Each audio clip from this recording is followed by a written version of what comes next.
And just like that, we made a new fuel line. So not really, my editing made that seem a lot quicker than it really was. I must have had that thing in and out of there probably 10 times, getting everything bent and routed and secured and the right length. And in case anyone's wondering, the rating capacity on these lifting devices is enough. So I knew someone's gonna see that. But yeah, the old fuel line was copper, and I do prefer steel for longevity. So yeah, the new one we made right there. I get, this is 1/2 inch outside diameter, 0.049 wall thickness steel from McMaster-Carr. A 6-foot chunk of this makes a D2 fuel line with only about that much surplus left over. So copper is so much nicer to form and to bend and to fit. And matter of fact, I have a copper fuel line on my 5U D2 just because it was so much nicer to make back then. But steel is better for, like I said, longevity, because copper, when subjected to vibration, can, crystallize, can fret, can crack, whereas steel holds up a lot longer. But because of, the added benefit of that strength, it's more difficult to work and to bend and to fit and to get all the contours without kinking, all that kind of stuff. So I just sweated off the old fittings, transferred them to the steel line. We have all the fittings and the shutoff valve in the tank and positioned properly. I had to take the cross brace back off because it's such tight working in here, and then to get all that stuff fitted where it needs to be. Yeah, it was probably about a good day's worth of just messing around to get this fuel line made. So let's get it put in.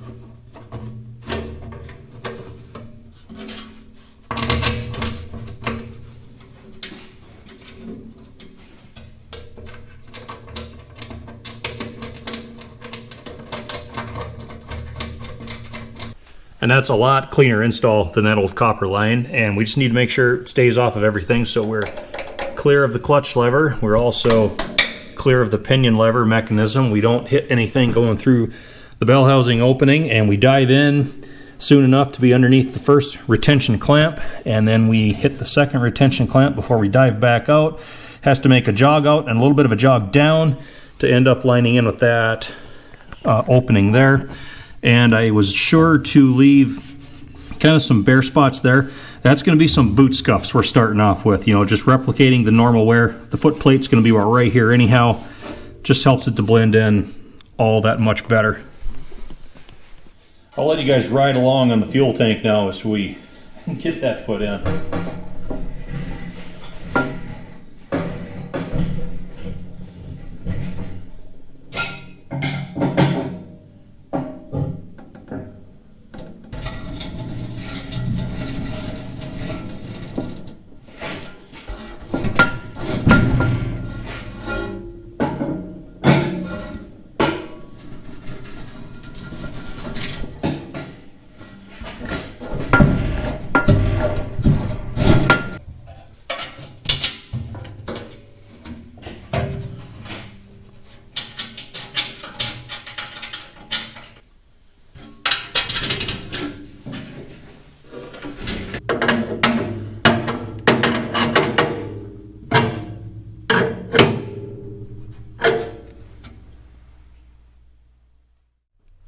Okay, I've been all the way around, all the nuts and bolts tight, so seat tank is firmly in place. We got the cross brace put back in as well. And you can see now why I had to take that brace out, because it's so tight in here to get all of these fittings and the shutoff valve with the handle where it's got a good sweep. Nothing's going to be in the way. We're ridiculously close down there on that fuel line fitting to the nut and the bolt that hold the bottom corner of that cross brace, but we fit through the opening just fine. Nothing's hitting and contacting anything. So let's put the toolbox on. And here it is. This is the original toolbox to 5J1113. We were fortunate enough to find this in one of the other sheds in that backyard where this D2 had been sitting. So it's got all the same matching finish on it, and good latch catch, good hinges. It's got a good bottom in it. No rust at all, not even dented down there. So that's a definite bonus. And it sits atop these 4 spacers. They just keep it up off of the fender so that it doesn't trap water and debris underneath it, which would just rust it out faster. So I need to free up my other hand. That's better. So we can line up all the bolt holes, and they are fine thread 3/8 bolts with lock washers and nuts. Hold the toolbox to the fender.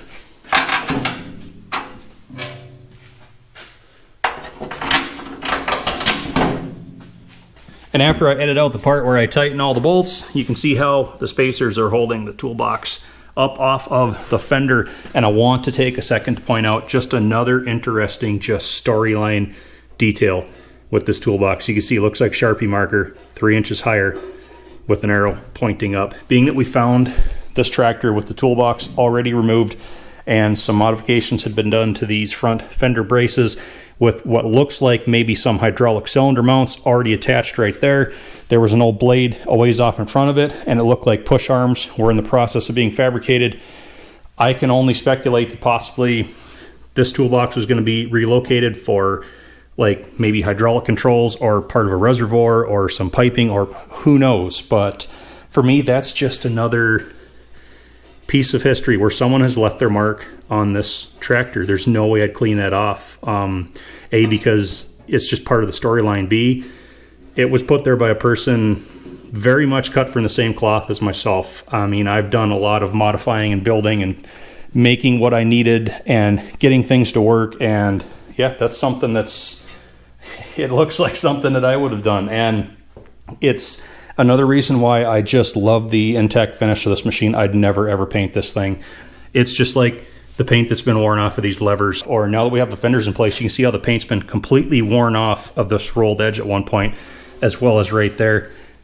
It looks to me like the same person climbing up onto the track, stepping on the fender before landing in the operator seat over and over and over again. We are creatures of habit, and it would make sense because this is the side where all the starting controls are. And when you got the thing running, you throw the rope back in the toolbox and climb on up. Boom, we're off for the day. So yeah, that's just a mark that someone's left on it, just like I've left plenty of my own marks on this tractor. So yeah, we carry on. Let's put the dash panel on now.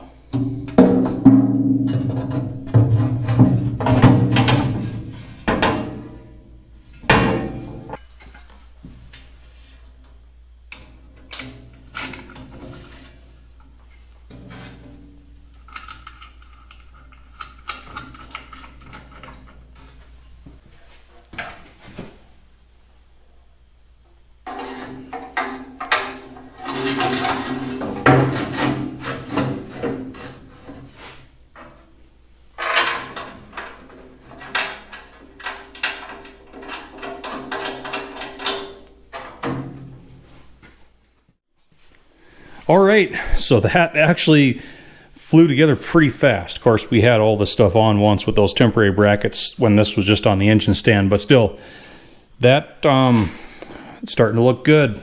And we've got our controls basically all hooked up. And well, we're waiting for new seat cushions. I've had those on order for a while. They're due in anytime.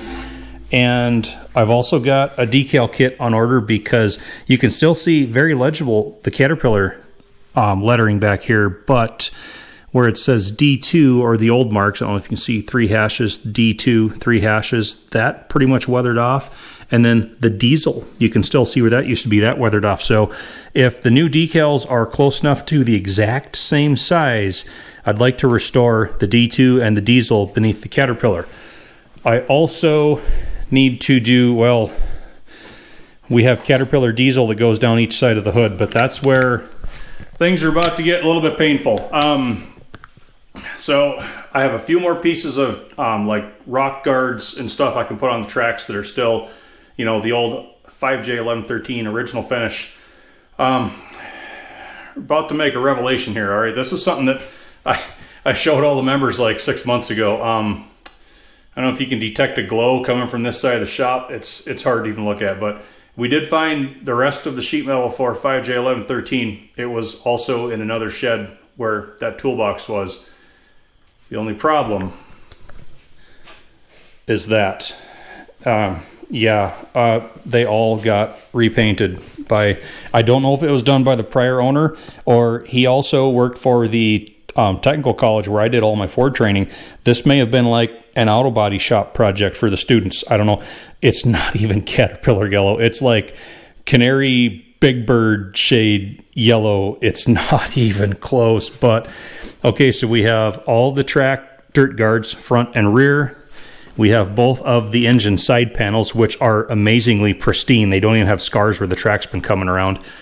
Both of the foot plates, the hood, and that panel that goes above the starting engine for the hood. Again, otherwise pristine sheet metal. I so wish they wouldn't have done that. Oh my. We've got one old picture that the prior owner's son emailed us, and you could see from about here back of the hood, and you could see like the Caterpillar of Caterpillar diesel. It was perfect. I mean, it was just perfect, and I think they were blasted all the way down to bare metal, covered with gray primer, and then given that very awful canary yellow paint job. And we've got a lot of damage control to do right here. There's no way we're letting that stand. I need to return those to this. So we've been playing around like weathering and, you know, patinaing different parts and pieces, you know, like we did with the gauge face. It's doable. It's a lot of work, but until I get my decal set, I'm not even going to start on that because I'm going to want to weather in the Caterpillar diesel decals along with the finish I'm going to put on the hood. Side panels, I don't know that I'm going to use because, well, I need to put a belly pan / skid plate under this, and it's going to get a front tow hook. I think until I get seat cushions and decals, we're going to hold off on putting any more sheet metal onto this. But let's kickstart that next phase. We're going to take a field trip. And here we are. We peeled the cover back off of old 5U4177. We need this piece right here. Can you guys see? There we go. Yep, right there. We need that. So that means we get to crawl under there. And I don't want you to panic, but I've already seen like 3 spiders just pulling the cover back. I'm not talking to you, I'm talking to me.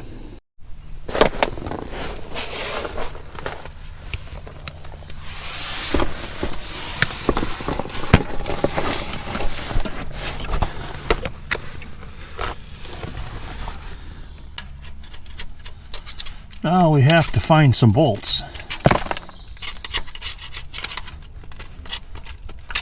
That's one. There's another one. Number 3. Oh boy, I flipped that stuff a little too far.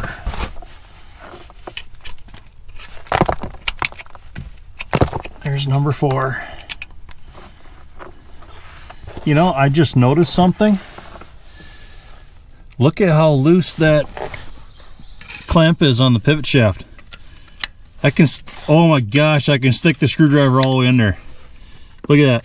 Look at that gap right there. These bolts are all backed out. I was driving this thing in like 5th gear on the field last fall. Huh, well. Last bolt. The rest have come out pretty easy so far. Yeah. Oops, bumped the camera. About like this one's doing.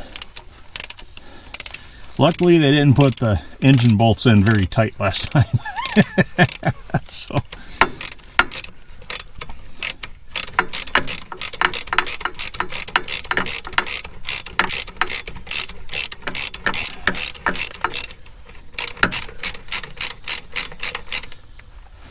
Okay. Yeah, we're loose. Ah, there we are. Now we can get out of here.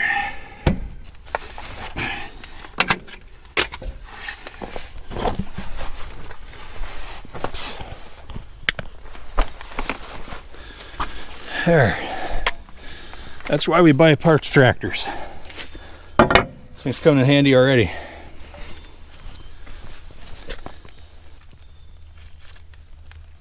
And now we've got that piece, here's the next hint.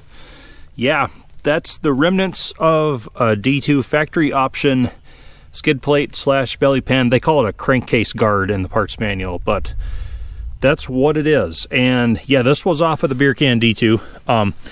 You can tell because there's a big piece cut out here and a ragged torched hole there and another ragged torched hole there. This is caved in almost beyond recognition. It should have like nice clean round holes to access the drain plugs. That one's been torched way oversized. This had a whole piece cut out. There should be a series of oval shaped holes in here. That's where the mainspring and equalizer spring and everything go. They caved it in so hard that it was against those springs. So we'll just flip it over, I'll show you. They ended up just cutting it out because it looks like they even broke it in half. Like a big weld there, another weld line there. Then they just welded this piece of steel on just to bridge. Yeah, we're entirely caved in here. We're caved in here. We're caved in here. We're bent up back there. So that's not going to be a fixer-upper, but it will be a pattern. I've got one of these on the bottom of my 5U, the Iron Mistress, but that one's buried under a D2. This one's wide open and accessible. And it'll be good enough between this and parts manual diagrams, which are to scale and correct, that I can use this as a pattern to build the new skid plate. That bracket we just took off of the 5U is what attaches there. And follow me once again.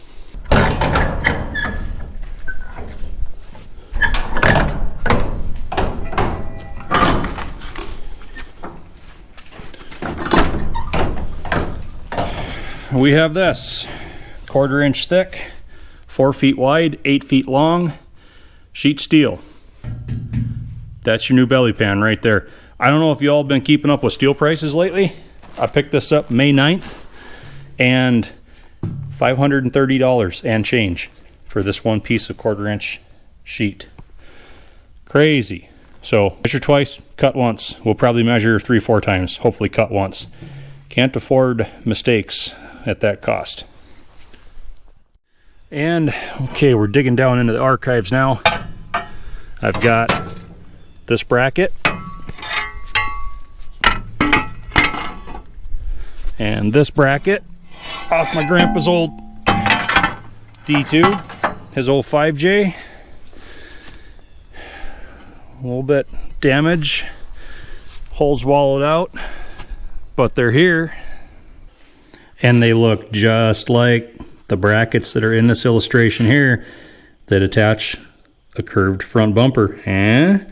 In which case a 2-piece side panel would be used in conjunction with those pieces that are still down there. So I don't know if I would be using these, which would save me some hassle trying to get the old paint off of those if I just made some new ones, because they're either easier to weather from the start. Of course, stripping old paint off's not that bad either. I'm hatching another cockamamie plan here.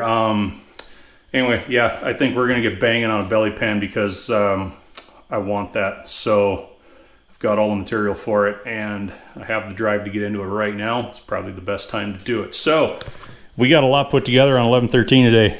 I tell you what, that's really happy with not only how it looks. I mean, that belt pulley doesn't stick out nearly like it used to anymore, and fuel line is gorgeous. It's perfect. I gotta block some of that yellow out over there. Otherwise, tell you what, we're looking pretty good. So, all right, everybody, that's gonna do it for today's episode. It's getting late, and well, we'll see you next time. Off to more adventures, right?